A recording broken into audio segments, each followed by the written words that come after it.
whether the ministry will be making a special review on Wayanad. प्रधानमंत्री जी की किसानों की प्रति कितनी हमदर्दी है। प्रधानमंत्री जी खुद वायनाड गए थे, उन्होंने वहां का दुख, वहां की किसानों की पीड़ा खुद देखी। मैं उनसे आग्रह करना चाहती हूं आपके द्वारा कि केरला और वायनाड के किसानों के प्रति भी कुछ हमदर्दी दिखाएं। धन्यवाद।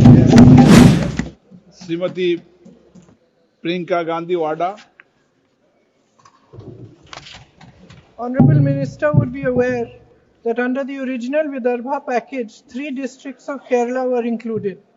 These were Wayanad, Palakkad and Kasaragod.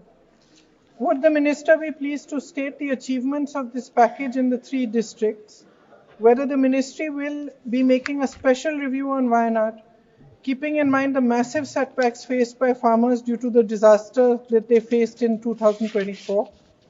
Further, whether the ministry is informed of the massive difficulties of the rubber farmers in Kerala and is considering inclusion of rubber in the MSP list, and whether the ministry has any plans regarding the volatility of spice prices.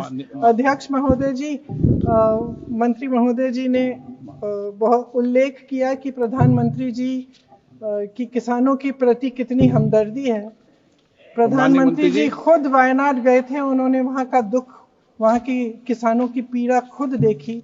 मैं उनसे आग्रह करना चाहती हूं आपके द्वारा कि केरला और वायनाड के किसानों के प्रति भी कुछ हमदर्दी दिखाएं। धन्यवाद।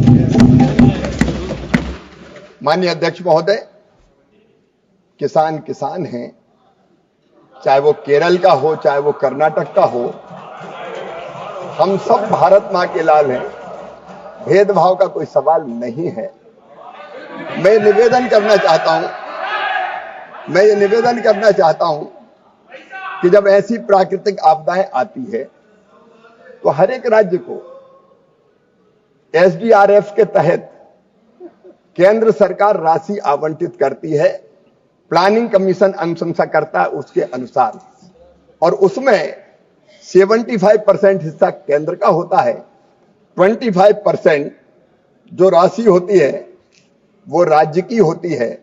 और जब ऐसी प्राकृतिक आपदा आती है तो उस राशि का राज्य उपयोग करते हैं। लेकिन बावजूद इसके अगर कोई बड़ी प्राकृतिक आपदा अगर आती है तो फिर केंद्र सरकार भी विशेष टीम भेजती है। पिछले दिनों माननीय अध्यक्ष महोदय, जब आंध्र में, तेलंगाना में दिक्कत हुई थी, अत्यंत वर्षा के कारण बाढ़ की स्थिति पैदा हुई थी, केंद्रीय टीम गई थी, मैं स्वयं भी गया था माननीय अध्यक्ष महोदय। वहां हमने स्थिति का आकलन किया था, केंद्रीय टीम ने उसकी रिपोर्ट भी सबमिट की थी, और उसके आधार पर फिर NDRF के तहत और राशि राज्य सरकारों को निर्गत की जाती है। माननीय सदस्य ने बहुत महत्वपूर्ण सवाल पूछा, मैं जानकारी देना चाहता हूं कि केरल को भी NDRF के तहत विशेष रूप से 138 करोड़ रुपए की राशि उपलब्ध कराई गई है। और मैं आश्वस्त करना चाहता हूं आपके माध्यम से माननीय सदस्य को कि बिना किसी भेदभाव के कहीं अगर संकट आएगा तो केंद्र सरकार राज्य सरकार के साथ खड़ी रहेगी, चाहे वो केरल हो, अन्य राज्य हो। उन्होंने भी मसालों की बात पूछी, मैं उनको बताना चाहता हूं, पिछले दिनों रेड चिली के दाम कम हो गए थे माननीय अध्यक्ष महोदय। मिर्ची भी मसालों में आती है। आंध्र के मुख्यमंत्री आए, हमने तुरंत फैसला किया कि रेड चिली 11,000 रुपया प्रति क्विंटल के माध्यम से खरीदी जाएगी, और हमने यहां से आदेश जारी किए। आपने अलग अलग किसानों को पूछा, मैं सुपारी उत्पादक किसानों के बीच कर्नाटक गया, कर्नाटक के मित्र यहां बैठे होंगे, वहां एक भयानक बीमारी के कारण वो पेड़ नष्ट हो गए थे। हमने एक स्पेशल पैकेज उसके लिए स्वीकृत करने का काम किया। माननीय अध्यक्ष महोदय,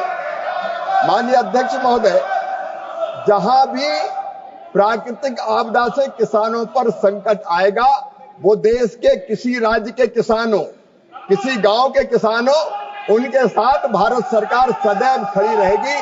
कोई भेदभाव नहीं होगा, क्वेश्चन नंबर 242.